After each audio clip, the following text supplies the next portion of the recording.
അപ്പോഴേ പുതിയൊരു വീഡിയോയിലേക്ക് എല്ലാവർക്കും സ്വാഗതം. ഇത് ഇത്തിരി അഹങ്കാരമായി പോയില്ലേ എന്ന് എനിക്ക് തന്നെ ഒരു സംശയം കേട്ടോ. ഞാൻ മീനിൻ്റെ കാര്യമാണ് പറഞ്ഞത്. ഇന്ന് ലച്ചുവിനെ ട്യൂഷന് കൊണ്ട് വിട്ടിട്ട് വരുന്ന വഴിക്ക് മീൻ വാങ്ങാൻ കയറിയപ്പോൾ അവിടെ കഴിക്കുന്ന മീനൊന്നുമില്ല. നോക്കിയപ്പോൾ അയിലയൊക്കെ ഉണ്ട്, പക്ഷേ അയില നമ്മൾ കുറച്ച് ദിവസത്തേക്ക് ഇനി വേണ്ടാന്ന് വെച്ചിരിക്കുക കേട്ടോ.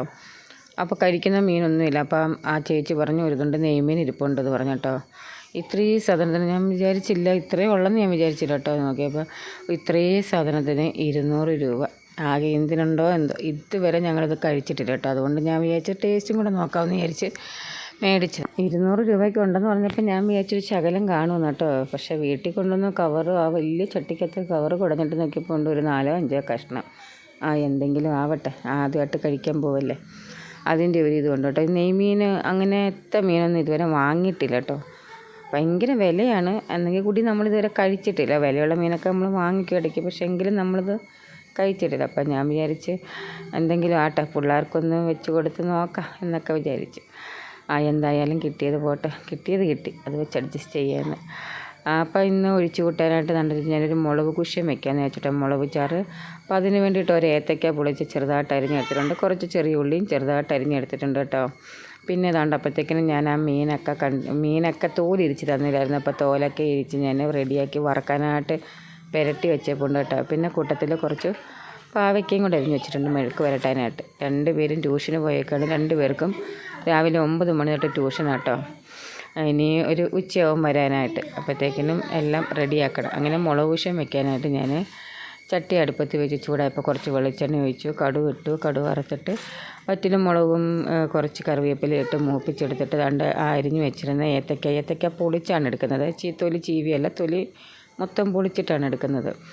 അപ്പം അതും നമ്മൾ ചെറുതായിട്ട് അരിഞ്ഞ കൊച്ചുള്ളിയും, കുറേ കൊച്ചുള്ളി വേണം കേട്ടോ, അതും കൂടെ ഞാനൊന്ന് വഴറ്റിയെടുക്കട്ടോ. അപ്പോഴത്തേക്കും ഞാൻ വെച്ച അപ്പുറത്ത് അടുപ്പിലോട്ട് പാവയ്ക്കയും കൂടെ ഒന്ന് എളുപ്പമാക്കാൻ ലച്ചുവിനെ വിളിക്കാൻ പോകണം. ഇതെല്ലാം ആക്കി വെച്ചിട്ട് വേണം ലച്ചുവിനെ ആഷ്മിക വിളിക്കാൻ പോകാനായിട്ട്. അപ്പം ഞങ്ങൾ പണ്ട് ഈ പാവയ്ക്ക മെഴുക്കിട്ട് ഇങ്ങനെ തേങ്ങയൊന്നും ഇടത്തില്ലായിരുന്നു കേട്ടോ. അപ്പം നമ്മൾ ഈ സദ്യക്കൊക്കെ പോകുമ്പോഴും പിന്നെ പുറത്തൊക്കെ പോകും ഇങ്ങനെ കഴിച്ച് ആ ടേസ്റ്റ് പിടിച്ചപ്പം പിന്നെ ഇപ്പം ഞാനങ്ങനെ തേങ്ങയൊക്കെ വറുത്തിട്ട് പാവയ്ക്ക ഉണ്ടാക്കുന്നത്. പണ്ട് ഞങ്ങൾ പാവയ്ക്കയും പച്ചമുളകും മാത്രമേ ഇതുപോലെ മൂപ്പിച്ചെടുക്കത്തുള്ളായിരുന്നു കേട്ടോ. അപ്പോഴത്തേക്കിനും വഴണ്ട് വന്നതാണ്ട് ഏത്തയ്ക്കായും ഇതിനകത്തോട്ട് ഞാൻ കുറച്ച് ഇച്ചിരി മുളക് പൊടി ഇടത്തുള്ളൂ കേട്ടോ.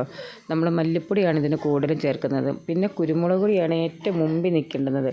പിന്നെ ഇച്ചിരി മഞ്ഞൾപ്പൊടിയും ഉപ്പും, ആവശ്യത്തിന് ഉപ്പ് ഇട്ട് ഒരു 2 കഷ്ണം, ചെറിയ 2 കഷ്ണം കുടംപുളി. അങ്ങനെ പുളിയൊന്നും തോന്നിയതിന് ആവശ്യമില്ല, ഒരു ചെറിയ 2 വട്ടം പുളിയും കൂടെ വെച്ചിട്ട് നല്ലോണം കുറുക്കിയെടുക്കണം കേട്ടോ. മല്ലിപ്പൊടി തേനും ചേർന്നുകൊണ്ട് തന്നെ ഇതൊക്കെ കുറുകി വന്നേക്കും. ഇത് മെയിനായിട്ടും കഴിക്കുന്നത് ഈ പ്രസവിച്ചൊക്കെ കിടക്കുന്ന പെണ്ണുങ്ങളില്ലേ, അവർക്കൊക്കെ പ്രസവിച്ച് കഴിയുന്ന സമയത്ത് കൊടുക്കുന്ന ഒരു സാധനമാണിത്. മുളക് കുശ്യം, മുളക് ചാറെന്നൊക്കെ പറയും ഇവിടെ.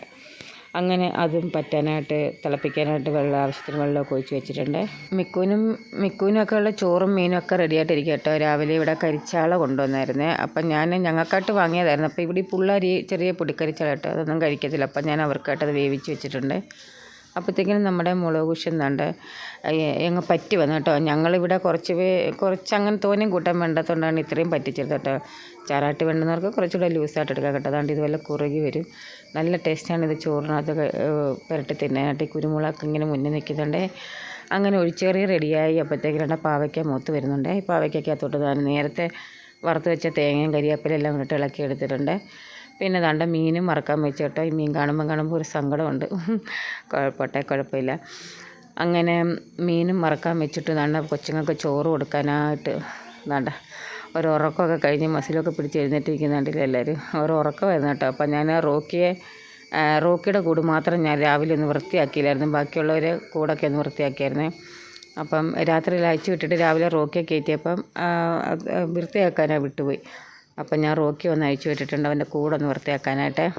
ഒരാളെ മാത്രം ഇങ്ങനെ കൂട് തുറന്ന് അയച്ചു വിടുമ്പം ബാക്കിയുള്ളൊരു പ്രശ്നം കേട്ടോ. അവർ വിചാരിക്കും ഞാനിപ്പോൾ അവരെ അയച്ചു വിടുന്നു പറഞ്ഞ് അവരിങ്ങനെ കാവല് നിൽക്കും.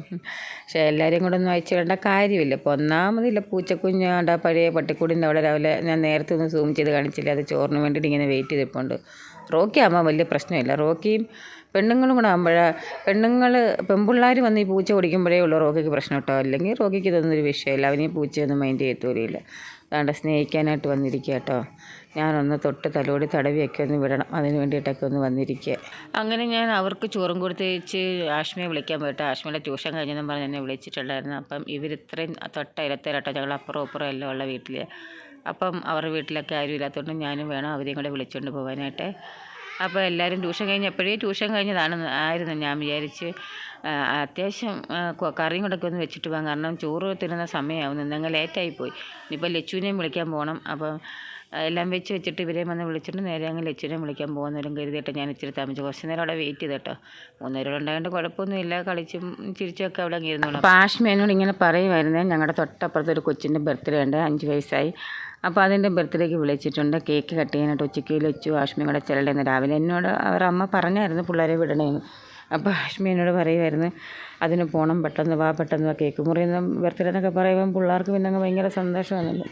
കയ്യോടെ ബർത്ത്ഡേക്കൊന്നും പോകാൻ പറ്റത്തില്ലല്ലോ, പെട്ടെന്നുണ്ടായ ഒരു കാര്യമല്ല. അതുകൊണ്ട് നമുക്ക് നേരത്തെ ഒന്നും വാങ്ങാൻ പറ്റിയില്ല. അതുകൊണ്ട് ലച്ചുവിനെ വിളിക്കാൻ പോകുന്ന വഴിയിൽ ഞങ്ങൾ കടയിൽ കയറി ഒരു ചെറിയ ഗിഫ്റ്റൊക്കെ മേടിച്ച് അതുകൊണ്ട് ഗിഫ്റ്റ് പേപ്പറിലൊക്കെ പൊതിഞ്ഞ് മേടിച്ചിട്ടുണ്ട് കേട്ടോ. എന്നിട്ട് പിന്നെ പോയി ലച്ചുവിനെയും വിളിച്ചുകൊണ്ട് വന്നിട്ട് പിന്നെ 2 പേരും കൂടെ പോയി കേക്കൊക്കെ കട്ട് ചെയ്തിട്ട് വന്നാണ്ട് എനിക്കുള്ള കേക്കുമായിട്ട് ലച്ചു വീട്ടിൽ വന്നൊക്കെ കേട്ടോ. എന്നിട്ട് അവൾ താനെ തിന്നുമായിരുന്നു. ഞാൻ പറഞ്ഞേ കഴിച്ചോളാം കേട്ടോ, എനിക്ക് ഇങ്ങനെ കേക്ക് കഴിക്കുന്നതിനോടൊന്നും ഇഷ്ടമല്ല. എനിക്കിങ്ങനെ ക്രീമുള്ള കേക്കൊന്നും ശകലം തിന്നുമ്പോഴേ എനിക്കങ്ങ് മടുപ്പാവും. അതുകൊണ്ട് അവരോട് തന്നെ കഴിച്ചോളാൻ പറഞ്ഞു കേട്ടോ. പിന്നെ ഞാൻ വിചാരിച്ചു ഫുഡ് കഴിക്കുന്ന വീഡിയോ ഞാൻ നെയ്മീനൊന്നും അവർ കഴിച്ചിട്ടില്ലല്ലോ, അപ്പോൾ നെയ്മീനൊക്കെ വറുത്ത് കൊടുത്തിട്ട് അവരെ കൊണ്ട് തന്നെ ഇതെല്ലാം പറയിപ്പിക്കാമെന്ന് വിചാരിച്ചിട്ടിരുന്നത് കേട്ടോ. അപ്പോൾ എന്തായാലും അതങ്ങ് പറ്റിപ്പോയി. പിന്നെ ബർത്ത്ഡേ ഫംഗ്ഷന് പോയെടുത്ത് അവിടെ ബിരിയാണി ഉണ്ടായിരുന്നു. അപ്പോൾ അവരവിടെ നിന്ന് കഴിച്ചിട്ട് വന്നു. ഞാൻ വിചാരിച്ചെന്നാൽ പിന്നെ ഞാൻ വെച്ച കറികളെല്ലാം അങ്ങ് ടേസ്റ്റ് ചെയ്യാമെന്ന്.